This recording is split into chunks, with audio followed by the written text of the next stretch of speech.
Berikan kepada kami roh yang mau dengar-dengaran akan suara-Mu Tuhan. Biar kami semua fokus kepada firman Tuhan. Segala roh-roh yang bukan berasal dari Allah kami tolak, kami singkirkan dalam nama Yesus. Roh Kudus akan memimpin semua ini. Terima kasih Tuhan. Kami sepenuhnya mengandalkan Engkau. Kami sepenuhnya mengandalkan pimpinan-Mu Tuhan. Terima kasih Tuhan. Terima kasih. Berbicaralah Tuhan. Berfirmanlah Tuhan. Kami mau mendengar dan kami mau melakukannya. Di dalam nama Tuhan Yesus kami berdoa. Amin. Puji Tuhan. Silakan duduk. Beri kemuliaan buat Tuhan. Ya. Puji Tuhan. Amin. Haleluya. Saudara, kita percaya Tuhan ada di tengah-tengah kita ya. Kita sangat merindukan hadirat Tuhan. Sebab tanpa hadirat Tuhan kita akan sia-sia saudara. Kita membutuhkan Dia. Kita harus lapar dan haus akan Dia senantiasa. Amin saudara. Kita harus lapar dan haus akan Dia di dalam segala kehidupan kita. Puji Tuhan. Kalau saudara tidak lapar dan haus akan Dia, berarti ada sesuatu yang sakit saudara. Ya, saudara, saya sering mendengar orang yang sakit itu susah makan kan gitu kan. Nah, kalau kita yang sehat saudara, rohani saudara sehat, saudara pasti akan lapar dan haus akan Tuhan. Haleluya. Kapan hari Minggu ya? Kapan saya bisa melayani Tuhan ya? Wah dahsyat ya. Orang yang lapar dan haus itu seperti itu saudara. Ya, seperti rusa yang rindu sungainya kan gitu kan. Puji nama Tuhan. Nah saudara, firman Tuhan pagi hari ini saya ingin sampaikan tentang Injil harus diberitakan. Ya ucapkan sama-sama yuk. 1, 2, 3. Injil harus diberitakan. Sekali lagi 1, 2, 3. Injil harus diberitakan. Beri kemuliaan sekali lagi buat Tuhan. Saudara, memang kadang-kadang khotbah-khotbah seperti ini kurang populer ya, kurang disukai saudara. Kurang disukai, tapi saya semakin diteguhkan dengan apa yang disampaikan tadi ya, nubuatan atau menafsirkan bahasa roh yang disampaikan oleh Mbak Iwin tadi ya. Jangan tutup mulutmu ya, jangan tutup mulutmu. Kita semakin diteguhkan bahwa Injil itu harus diberitakan. Haleluya. Apapun keadaan saudara, apapun keadaan kita, itu adalah konsekuensi sebagai anak-anak Tuhan. Orang yang sudah ditebus oleh darah Yesus, orang yang sudah dipilih oleh Tuhan, orang yang sudah diadopsi menjadi anaknya, mau tidak mau dia harus memberitakan Injil saudara. Injil harus diberitakan, dan itu tentunya diawali dari pimpinan saudara. Bukan hanya menyampaikan, tetapi juga sekaligus memberikan contoh kepada kita semua. Haleluya. Suatu kali kemarin waktu saya ke rumahnya Bu Suroto ya, ada Bu Suroto ya.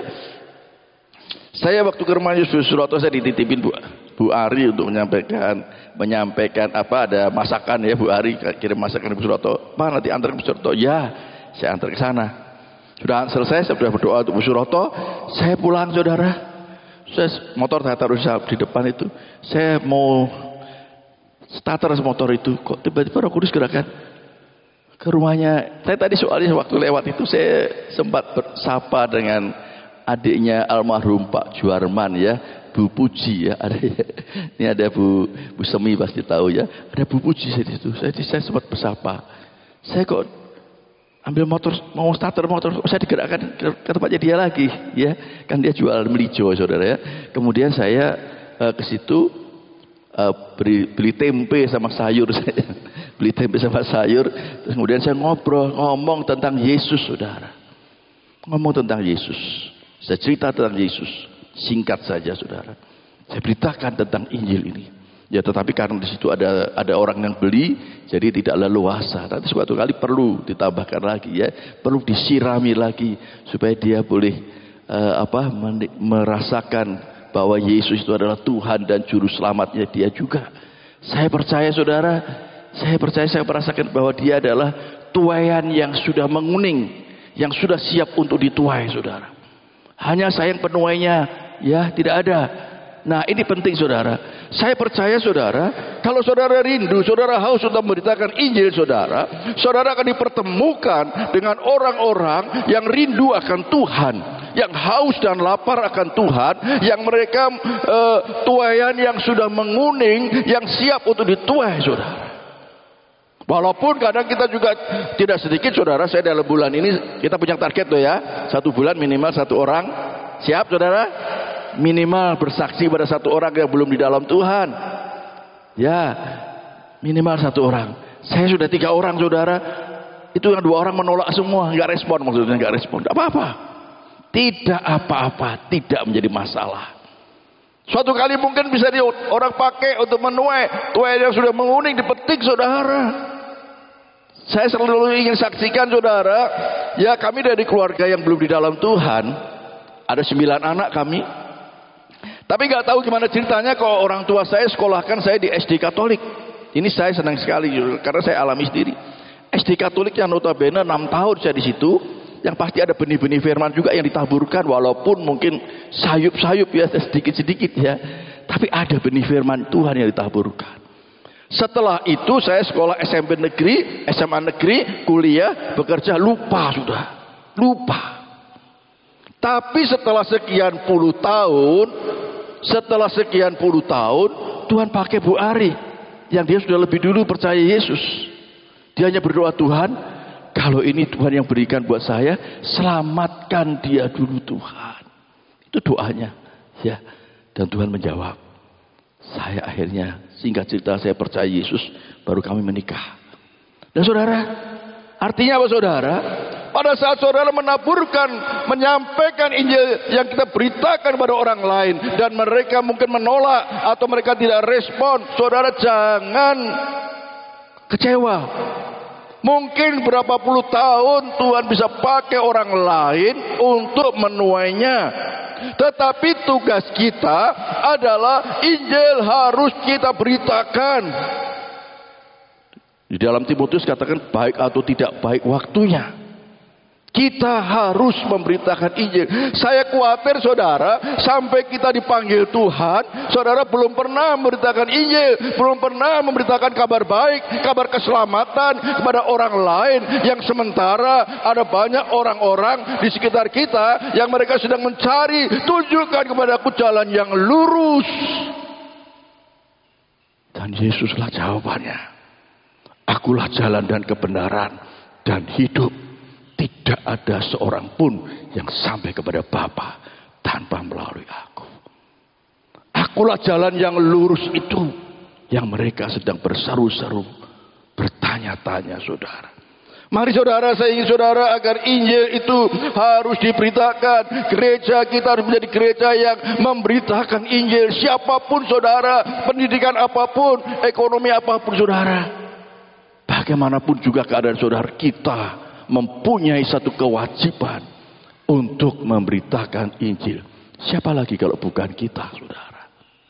Padahal Tuhan punya isi hati Tuhan, kehendak Tuhan jelas sekali. Di dalam Timotius dan di dalam Petrus katakan, oh Tuhan menghendaki supaya semua orang diselamatkan, tidak ada yang binasa. Itu adalah isi hati Tuhan, itu adalah kerinduan Tuhan, saudara. Nah kita sebagai umat yang sudah dipilih Tuhan, sebagai murid-murid Tuhan Yesus, sebagai anak-anaknya, kita harus menangkap akan hal itu saudara.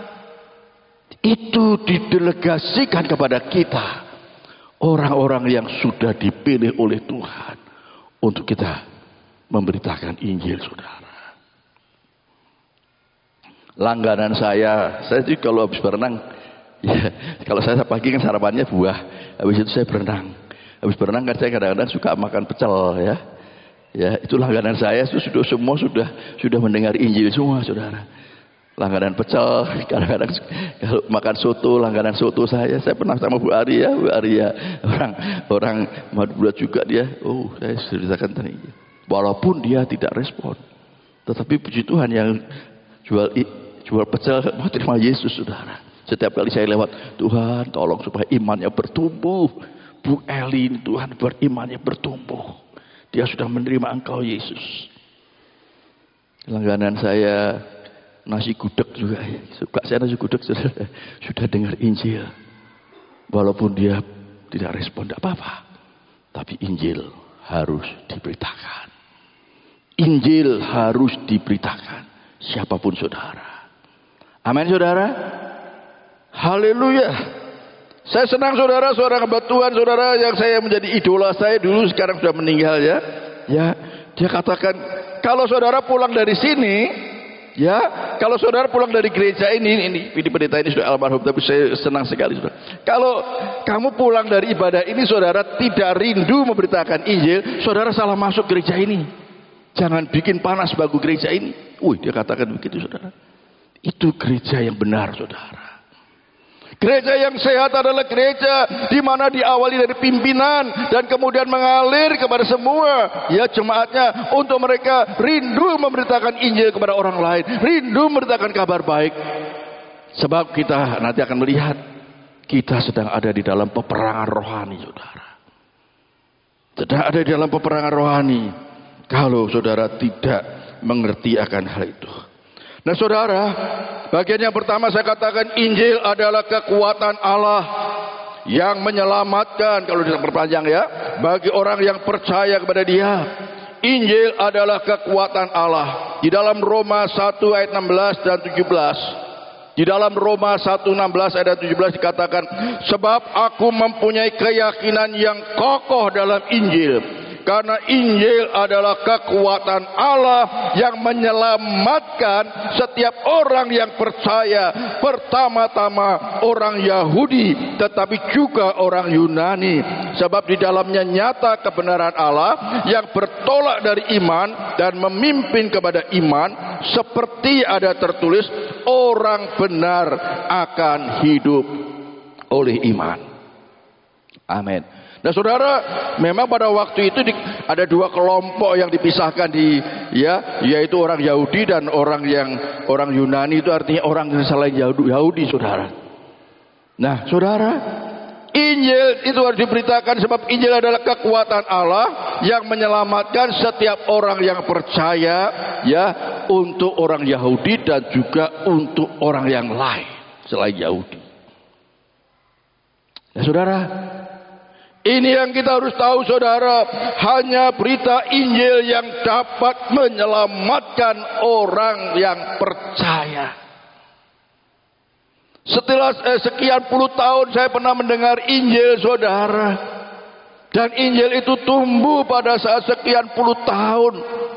Dan itu yang menyelamatkan saya dan yang membuat saya sekarang bisa berdiri jadi hamba Tuhan di tempat ini yang tidak pernah terpikirkan oleh saya. Tetapi karena saya percaya Injil itu yang sudah, berita tentang Injil itu yang sudah menyelamatkan saya. Walaupun mungkin tidak semua orang yang mau percaya. Tidak semua orang yang mau percaya saudara. Saya senang sekali ada banyak orang yang melalui live TikTok itu yang saya lakukan di sini saudara. Ada banyak orang bertanya, Pak, apa itu artinya salib? Wah, saya senang sekali saudara.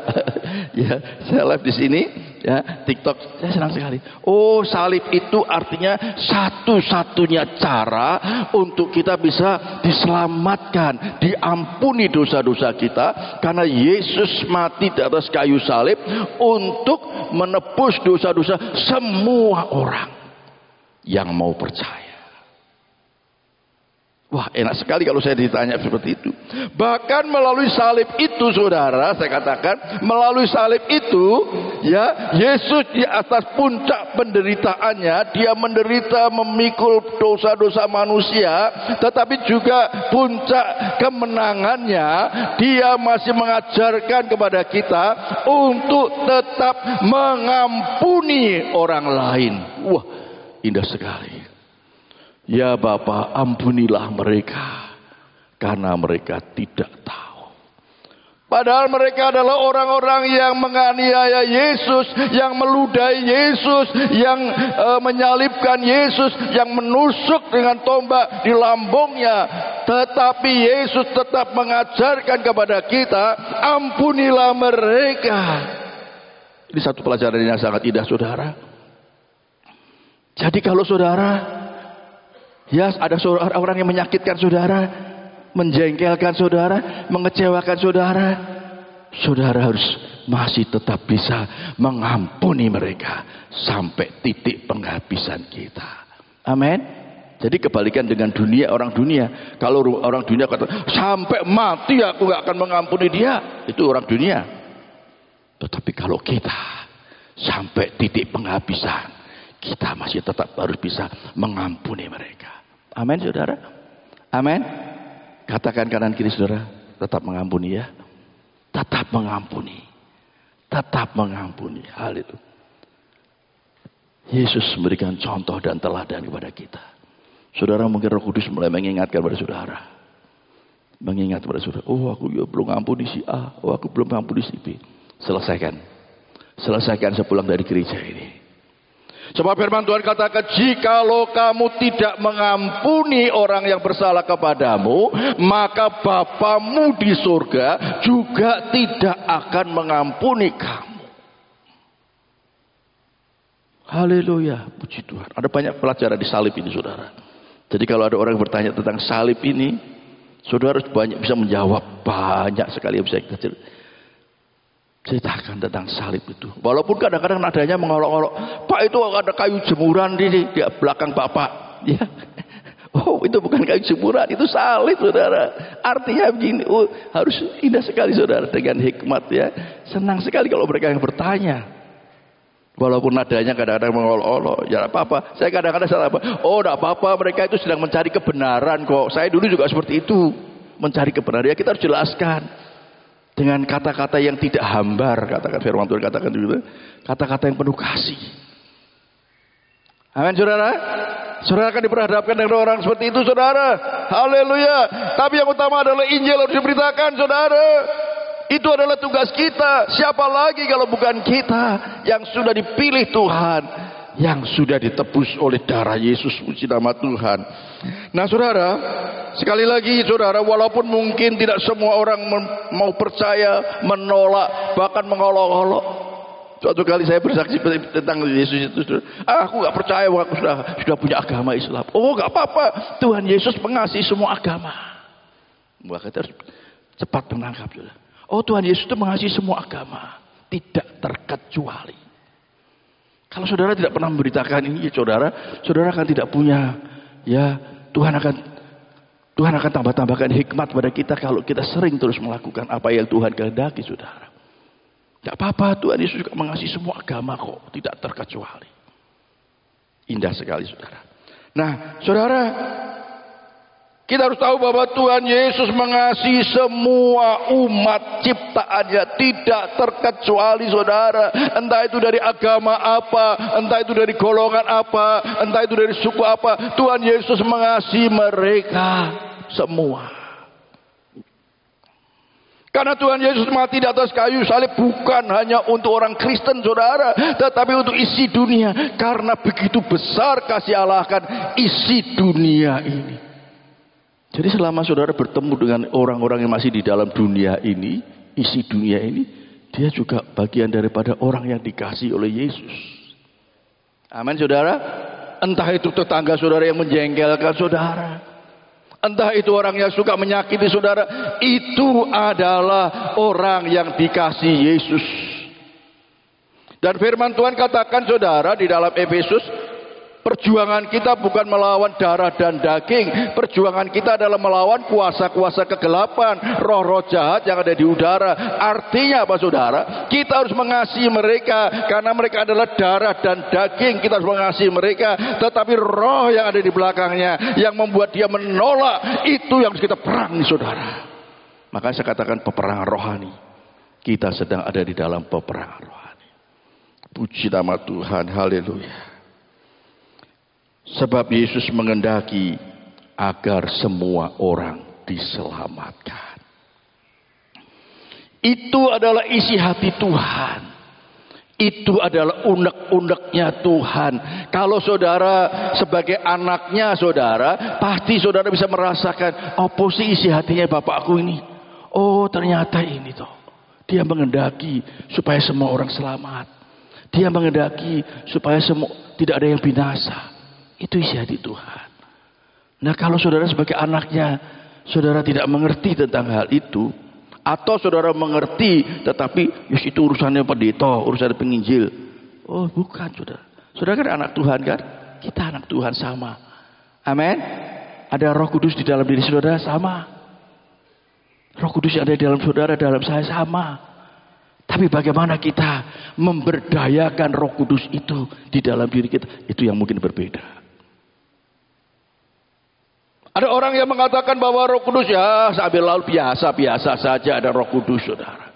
Tetapi ada seorang yang dia mengerti bahwa ini adalah Roh Allah yang dahsyat di dalam dirinya. Oh, dia menghormati, dia menghargai keberadaan Roh Kudus, dan dia menurut apa yang Roh Kudus inginkan. Sebab dia tahu bahwa ini roh kebenarannya akan memimpin dia dalam seluruh kebenaran. Amin, saudara. Amin.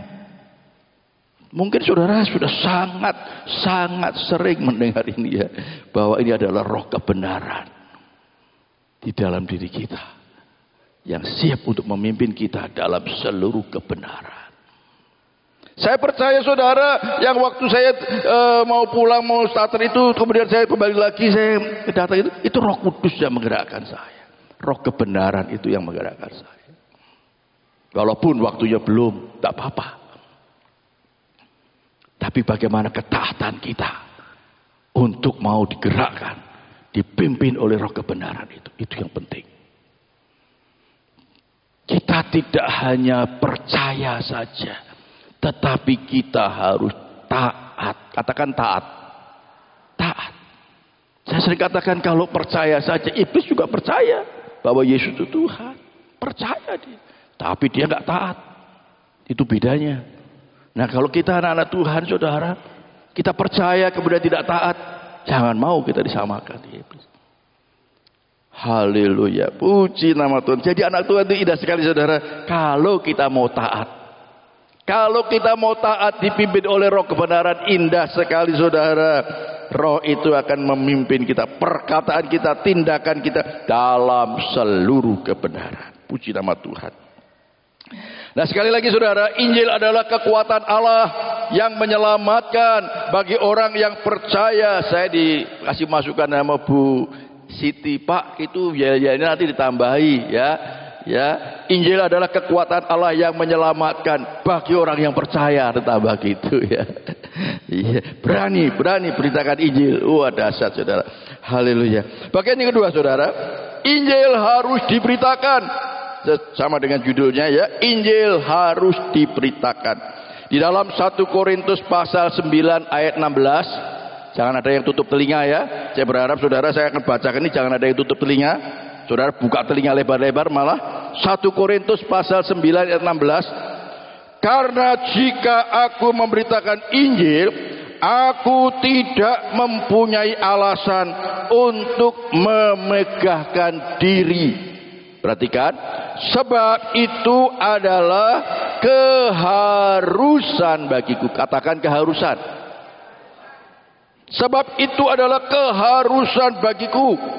Nah, bagian selanjutnya, saudara, buka lebar telinga saudara. Celakalah aku jika aku tidak memberitakan Injil. Ayo kita baca sama-sama yuk. Ini penting sekali ayat ini. Rasul Paulus itu mengingatkan kepada kita. 1, 2, 3. Karena jika aku memberitakan Injil, aku tidak mempunyai alasan untuk memegahkan diri.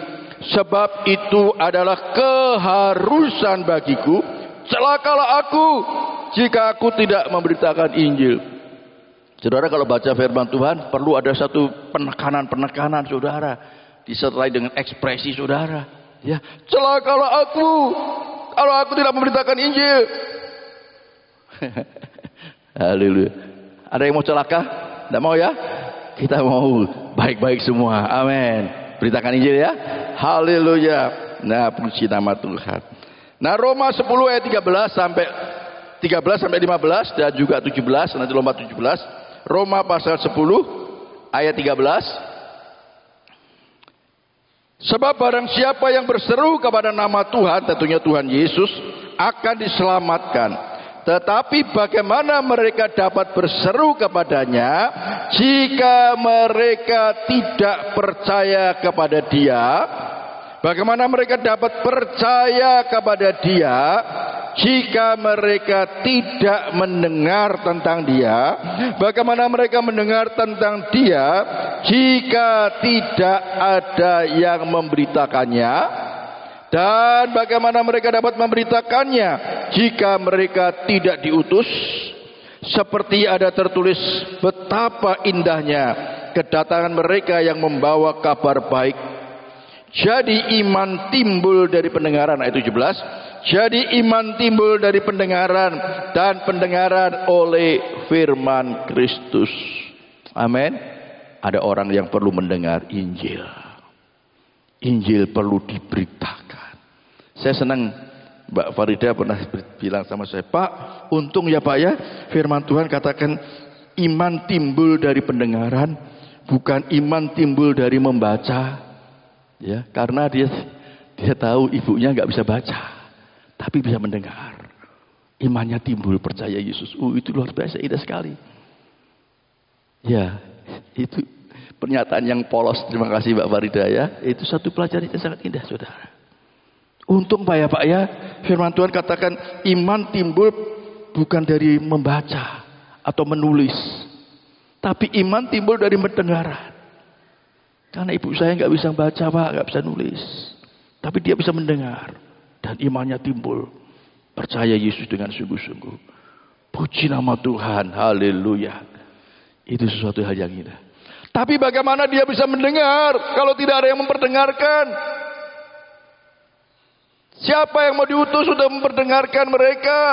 Mereka sudah buka telinga, bahkan mereka sudah berseru-seru, tunjukkan padaku jalan yang lurus Tuhan. Tapi siapa yang memperdengarkan? Kemarin Bu Siti cerita, Pak Sidaga dengar ya, Bu Siti naik kursi roda, dia sempat menginjil kepada orang yang dorong kursi roda itu ya, dari turun pesawat ya, beritakan kabar baik. Puji Tuhan, mau didoakan. Haleluya. Nah saudara, saya sangat percaya. Sekali lagi perhatikan baik-baik. Kalau saudara punya kerinduan untuk memberitakan Injil, saudara benar-benar mau melakukan kehendak Tuhan dalam hal ini saudara, Tuhan pasti akan tolong saudara. Tuhan pasti akan tunjukkan kepada saudara orang-orang yang sudah dipersiapkan untuk kita memberitakan Injil kepada mereka. Haleluya, puji nama Tuhan. Memberitakan Injil adalah suatu keharusan bagi kita yang sudah diselamatkan. Ojo dipek dewe keselamatannya orang lain, apalagi itu keluarga kita saudara, bapak kita atau suami kita, istri kita, anak kita. Nah, saudara, tetapi sebaliknya saudara, kalau orang anak Tuhan yang sudah percaya Yesus, sudah menerima Yesus sebagai juru selamat, tetapi dia tidak pernah ke gereja, tidak pernah berdoa, tidak pernah membaca firman Tuhan, hati-hati, firman Tuhan katakan iblis ya berjalan keliling mencari orang-orang yang dapat ditelannya. Itu sasaran empuk. Orang-orang gak pernah ke gereja, gak pernah berdoa, gak pernah membaca firman Tuhan, itu sasaran empuk. Mungkin dia diambil kasihnya, tidak punya kasih lagi, kasihnya menjadi dingin. Karena firman Tuhan katakan, ya, menjelang kedatangan Tuhan, kasih, ada banyak kasih yang menjadi dingin. Kasihnya sudah hilang, tidak ada sukacita lagi. Ya, tidak ada lagi. Akhirnya saudara, imannya kepada Yesus sudah hilang. Lama-lama hilang imannya beralih pada yang lain. Hati-hati saudara. Kita harus terus semakin mendekat pada Tuhan. Melekat seperti ranting melekat kepada pokok anggur. Karena Tuhan mau supaya kita semua berbuah. Amin saudara. Haleluya, puji nama Tuhan. Nah, kalau saudara tidak pernah ke gereja, tidak pernah membaca firman Tuhan, tidak pernah berdoa, bagaimana kita bisa berbuah? Saudara, pasti saudara akan semakin jauh dari Tuhan. Firman Tuhan katakan maka akan dipotong dan dibakar saudara. Dibuang, tidak ada gunanya. Kalau saudara tidak melekat kepada pokok anggur itu. Ini menjadi tanggung jawab kita semua untuk melakukan kehendak Tuhan supaya semua orang diselamatkan. Ya, bagian yang saatnya, Mbak. Ya. Jadi saudara, kita harus bisa menangkap ini adalah kehendak Tuhan. Ini adalah isi hati Tuhan. Kita sebagai anak-anaknya kita harus peka. Kalau orang Batak bilang PK. Kita harus peka saudara. Kita harus peka menangkap isi hati Tuhan, kehendak Tuhan dan kemudian melakukannya. Puji nama Tuhan. Nah saudara, konsekuensi daripada Roh Kudus diberikan kepada kita, ya, lanjutkan Mbak Firni. Konsekuensi daripada setiap orang yang sudah percaya Yesus saudara, kita memang bersyukur saudara, setiap orang yang sudah percaya Yesus ada Roh Allah di dalam diri kita, Roh Kudus di dalam diri kita. Tetapi ingat, ada konsekuensinya. Konsekuensinya apa? Yaitu Roh Kudus diberikan kepada kita agar kita dapat melakukan kehendaknya. Dia diberikan kepada kita untuk menolong kita yang malu supaya tidak malu, yang takut supaya tidak takut, ya, yang khawatir supaya tidak khawatir karena ada Roh Allah di dalam diri kita. Oleh sebab itu saudara, andalkan Roh Kudus di dalam diri saudara. Mintalah pimpinan Roh Kudus untuk menolong saudara supaya saudara bisa memberitakan kabar baik, kabar keselamatan itu. Haleluya, puji nama Tuhan. Itu konsekuensi daripada Roh Kudus diberikan kepada kita, saudara. Haleluya, andalkan Roh Kudus dalam melaksanakan pelayanannya ini. Ya, di dalam kita memberitakan firman Tuhan. Nah, ini saudara bagian yang ketiga. Yang saya katakan kita sedang ada di dalam peperangan rohani. Peperangan rohani tapi dengan kasih saudara. Beda dengan orang-orang dunia. Kalau peperangan rohani mereka mungkin ya kejahatan dibalas dengan kejahatan. Tetapi kalau kita peperangan rohani dengan kasih.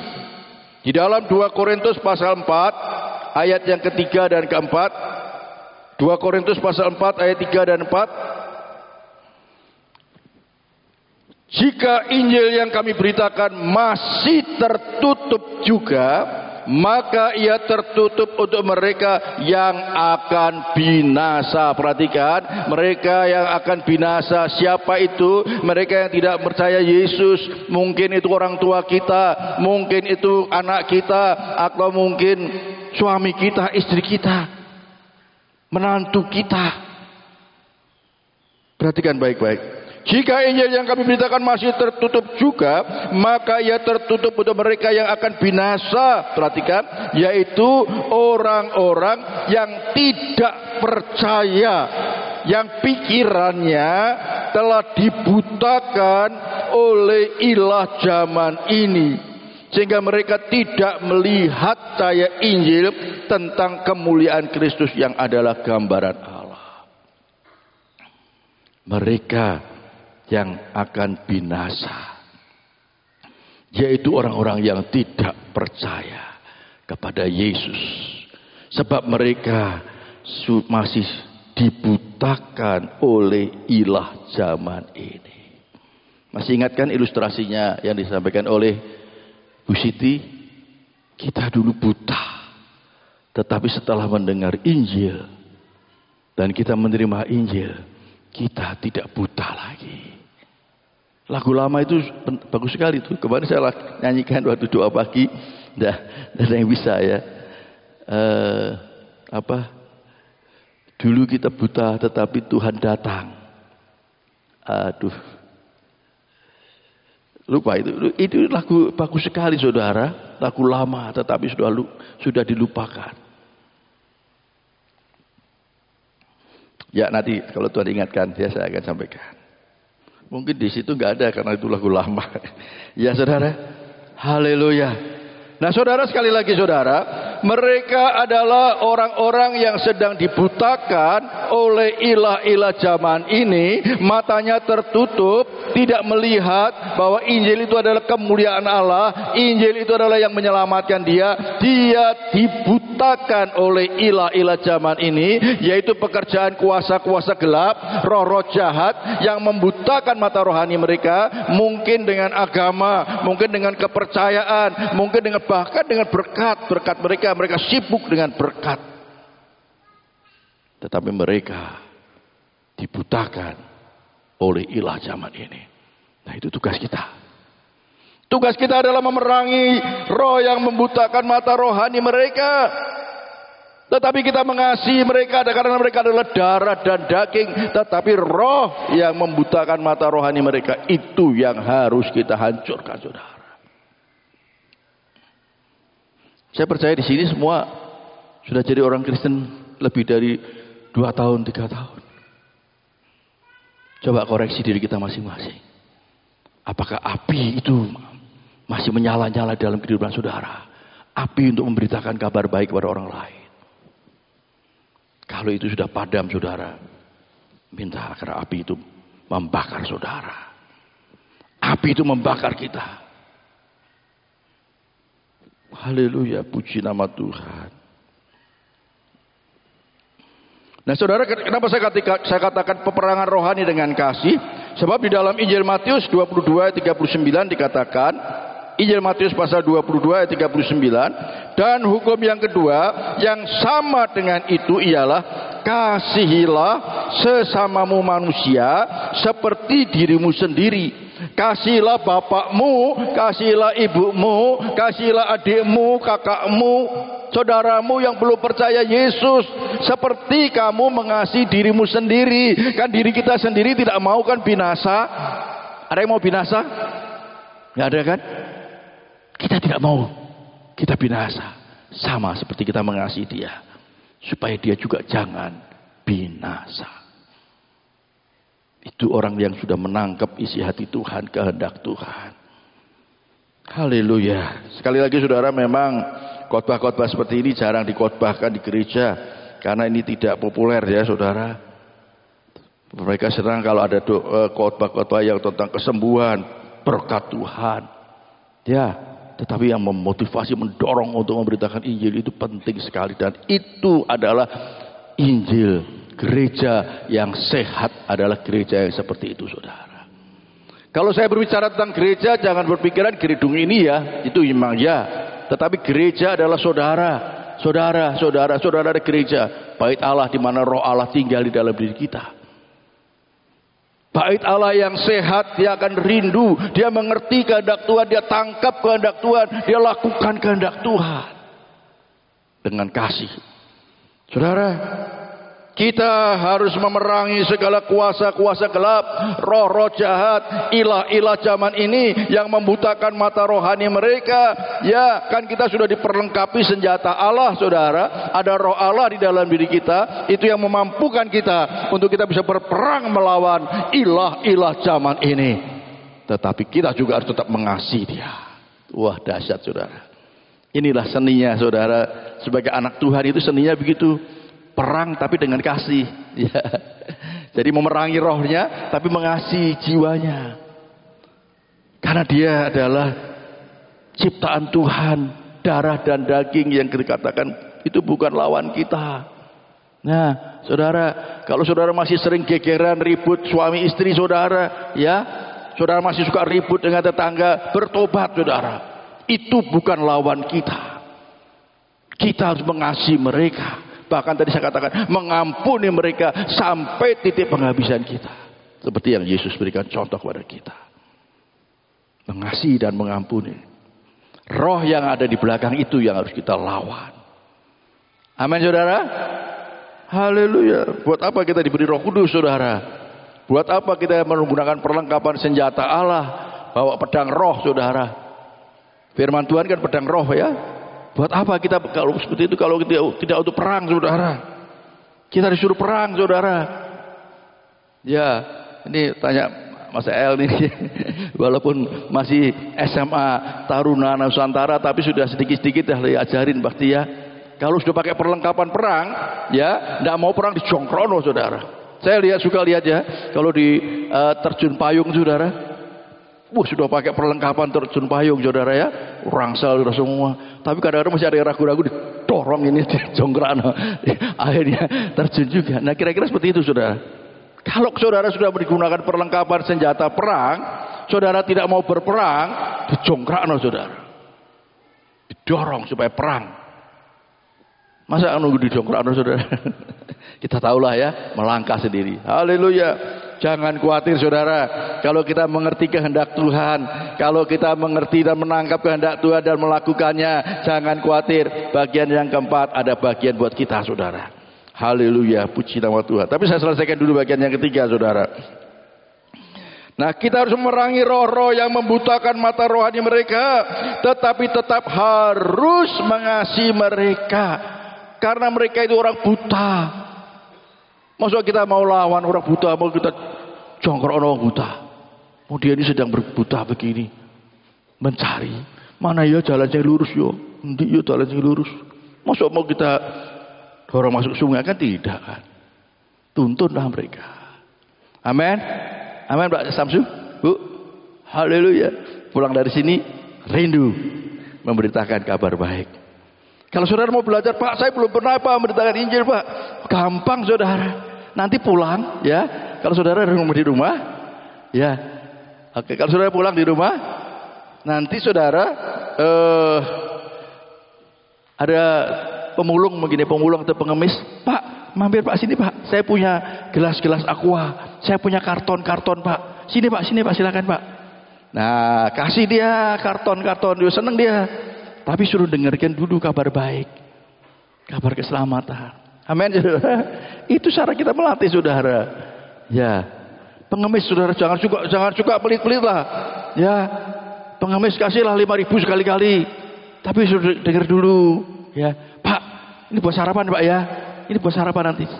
Duduk dulu Pak, duduk dulu. Kalau perlu bikinin kopi, ya, bikin kopi. Kasih uang 5.000 dah. Mungkin sekali-kali ya. Tapi dengarkan dulu Pak. Ada kabar baik buat Bapak. Kan gitu. Itu melatih kita, saudara. Untuk melatih. Amin, saudara. Masih ingat Pak Daniel Silitonga ya? Kapolres kita dulu di Malang. Dia cerita kepada hamba-hamba Tuhan. Saya ini orang sibuk Pak. Sibuk sekali, saya sibuk. Di kantor nggak bisa lagi. Tapi saya kalau tiap pagi saya lari pagi Pak. Saya lari pagi, dia pakai training, celana training. Ya, kemudian saya dibawain uang sama istri saya 10 ribuan banyak di kantong saya. Saya lari. Kemudian saya ketemu dengan pemulung, Pak, belum sarapan Pak, belum. Nanti buat sarapan Pak ya. Oh iya Pak, tapi cerita dulu dia. Cerita tentang Yesus. Lari lagi. Ketemu lagi pemulung, kasih lagi. Cerita lagi ya. Gitu. Artinya apa, saudara? Tidak ada ya yang katanya nggak punya waktu, yang katanya nggak berani. Ada, pasti Tuhan beri kesempatan. Tuhan pasti beri hikmat pada kita. Amin. Ibu ya, Bapak-bapak, haleluya. Saudara juga harus lapar dan haus untuk memberitakan kabar baik, lapar dan haus untuk melakukan kehendak Tuhan. Puji nama Tuhan. Tuhan Yesus tolong. Nah, saudara, kita jangan sampai kehilangan kasih, karena kasih adalah hal yang utama bagi kita. Karena kita memberitakan kabar baik harus disertai dengan kasih. Karena kita peperangan rohani harus dengan kasih, saudara. Bukan memerangi orangnya, tetapi memerangi roh-roh yang membutakan mata mereka. Tetapi kita mengasihi mereka yang sedang dibutakan itu. Memang roh-roh yang membutakan mata rohani mereka itu berusaha agar kita tidak mengasihi mereka. Supaya kita tidak mengasihi mereka, bahkan kita tidak peduli dengan mereka. Nah, terima kasih Bu Arya. Roh-roh itu harus kita lawan melalui doa peperangan dengan iman yang teguh, saudara. Di dalam Yakobus dan di dalam Petrus juga katakan, lawanlah iblis dengan iman yang teguh, dengan tunduk kepada Allah, maka dia akan lari daripadamu. Lawan, saudara. Amin. Saya sering katakan saudara, iblis itu lihat kita ngeri saudara, karena ada roh Allah di dalam diri kita. Jangan saudara yang ngeri lihat iblis saudara, ya. Iblis itu lihat kita ngeri saudara. Mungkin El ini sudah kecil sudah tak doktrin itu tak sampaikan. El, iblis itu ngeri lu lihat kamu. Kenapa Kung? Karena ada roh Allah di dalam diri kamu. Dia gemetar ya iblis itu. Jadi kalau saudara lewat, ya yang katanya mungkin angker gitu, iblis itu ngeri saudara ya saudara. Ya aku mau diapain ini? Aku mau diapain ini? Sama Bu apa ini? Ya, Bu Samsu, Bu Ketut. Aduh, kalau palsu Bu Ketut ya, Bu Ketut ya. Jadi kalau Bu Ketut lewat, Bu Ketut tempat angker, iblis itu ngeri, gemetar. Aku mau diapain sama Bu Ketut? Belum ditengking saudara, ngeri. Karena dia lihat roh Allah ada di dalam diri.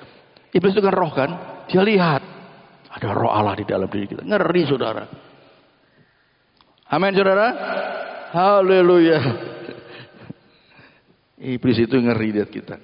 Apalagi kalau kita suka baca firman Tuhan, hidup dalam firman, dia ngeri lagi saudara. Bawa pedang roh dia. Lewat. Bu Eni lewat ya, ngeri. Bawa pedang. Aku mau diapain ini? Iblis gemetar. Takut saudara. Iblis itu takut sama saudara. Belum saudara kebaskan ini pedangnya. Ada tertulis. Ngeri, lari. Iblis lari. Dan malaikat akan datang menolong kita. Ya, yang dialami oleh Yesus ya seperti itu kan. Ada tertulis, pedang diayunkan. Puji nama Tuhan. Haleluya. Karena kau saudara hidup di dalam firman. Ada tertulis. Iblis lari, malaikat datang melayani kita. Puji nama Tuhan. Haleluya. Malaikat-malaikat di surga itu dipersiapkan untuk diutus melayani kita. Wah, dahsyat saudara. Saya sudah pernah khotbahkan tentang itu ya. Memang roh-roh yang membutakan mata rohani mereka itu berusaha agar kita tidak mengasihi mereka. Roh-roh itu harus kita lawan melalui doa peperangan dengan iman yang teguh, tunduk kepada Allah. Lawan dia. Jangan malah membuka celah untuk iblis. Jangan kompromi dengan iblis saudara. Lawan dia. Dia lihat saudara aja ngeri, apalagi kalau saudara lawan, semakin ngeri dia. Amin saudara. Ini perlu juga. Waktu saya live di sini, ya TikTok saudara. Ternyata juga melalui media sosial itu bisa pakai santet ya. Seperti santet menyerang saya. Pak, lihat belakang Pak. Enggak, saya nggak mau lihat belakang. Sudah kelihatan dari sini ngapain. Tapi saya merasa ada serangan. Ada serangan roh-roh jahat saudara. Ternyata melalui media sosial itu mereka bisa lakukan itu loh saudara. Hati-hati.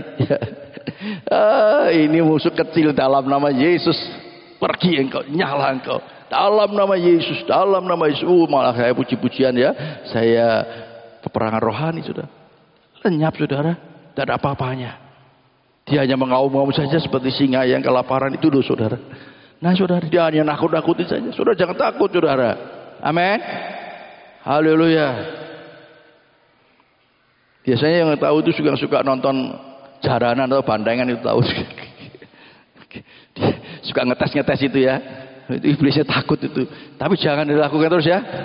Nanti ngapain setan ditonton ya. Setan gak usah ditonton ya. Walaupun saudara, Pak saya mau pengen nangking mereka. Jangan, udah gak usah itu, biar aja. Ya doakan dari rumah saja kalau saudara mau terbeban. Mas Babi itu suka cerita itu ya. Dia dekat dalam nama Yesus. Takut. Nanti ada yang membawa, bapak-bapak, ibu-ibu, tolong ya, yang punya ilmu, tolong jangan di ini ya, jangan diganggu. Ya itu kadang-kadang suka diumumkan begitu ya. Jangan diganggu ya, yang punya ilmu lebih tinggi gitu. Jangan diganggu bapak-bapak, ibu ya. Nah saudara nggak usah lah ya. Setan nggak usah ditonton. Bagian yang keempat saudara. Nah ini bagian yang keempat ini adalah sesuatu yang luar biasa buat kita. Berbahagia orang yang membawa damai. Berbahagia orang yang memberitakan Injil saudara. Firman Tuhan katakan di dalam Injil Matius pasal 5 ayat 9. Berbahagialah orang yang membawa damai. Karena mereka akan disebut anak-anak Allah. Wah luar biasa. Ya. Dan di dalam Yesaya 52 ayat 7 dikatakan, betapa indahnya kelihatan dari puncak bukit-bukit kedatangan pembawa berita yang mengabarkan berita damai dan memberitakan kabar baik, yang mengabarkan berita selamat dan berkata kepada Sion, Allahmu itu Raja. Tadi juga di dalam Roma tadi juga ada katakan ya. Nah saudara, kita melihat saudara, ingat saudara, saat saudara memberitakan Injil, sesungguhnya saudara sedang membawa berita damai. Karena mereka itu sedang berseteru dengan Allah, ya seperti kita dulu, kita berseteru dengan Allah, bermusuhan dengan Allah, tetapi kita mendengar kabar baik, kita percaya Yesus, kita diperdamaikan dengan Allah. Nah, saudara, kalau saudara memberitakan kabar baik, saudara ini sedang membawa kabar damai, dan dikatakan berbahagialah orang yang membawa kabar damai. Puji nama Tuhan. Saudara, di mata Tuhan, saudara, betapa indahnya. Saudara akan nampak betapa indahnya orang-orang yang membawa kabar damai itu. Berbahagialah saudara yang membawa kabar damai. Puji nama Tuhan. Supaya mereka tidak berseteru dengan Allah. Puji nama Tuhan. Saat kita memberitakan Injil, sesungguhnya kita sedang membawa berita damai itu. Mereka masih berseteru dengan Allah, dan tugas kita adalah memperdamaikan mereka yang berseteru tadi berdamai dengan Allah. Saat dia mendengar kabar baik dan mereka merespon, membuka hatinya, menerima Yesus sebagai Tuhan dan Juru Selamat, saudara bimbing, ikuti kata-kata doa saya, maka dia diperdamaikan dengan Allah. Sekaligus juga dosa-dosanya disucikan. Seperti tembok yang putih, seperti domba yang putih, saudara. Puji nama Tuhan. Kitalah yang harus memperdamaikan mereka dengan Allah, karena kita adalah orang-orang yang sudah dipilih oleh Allah. Katakan kanan kiri saudara, kamu sudah dipilih Allah loh ya. Ada konsekuensinya kalau kita sudah dipilih oleh Allah. Kita harus membawa kabar damai. Janjinya bahwa kita adalah orang-orang yang berbahagia. Katakan berbahagia. Saudara rindu berbahagia? Amin. Saudara rindu diberkati Tuhan, dan saudara rindu Tuhan melihat saudara adalah betapa indahnya.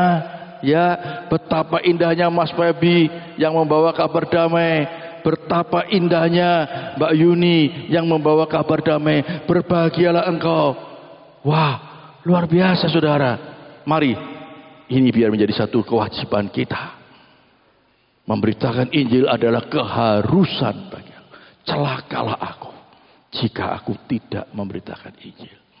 Saya berharap Roh Kudus akan memimpin saudara. Roh Kudus diberikan kepada kita untuk menolong kita, untuk kita mau memberitakan Injil. Jangan khawatir, rumah tangga saudara akan menjadi rumah tangga yang berbahagia. Saudara akan indah di mata Tuhan, karena itu janji Tuhan. Saat kita mengerti kehendak Tuhan dan melakukan kehendak Tuhan untuk memberitakan kabar baik. Tuhan Yesus memberkati kita semua. Amin. Ya.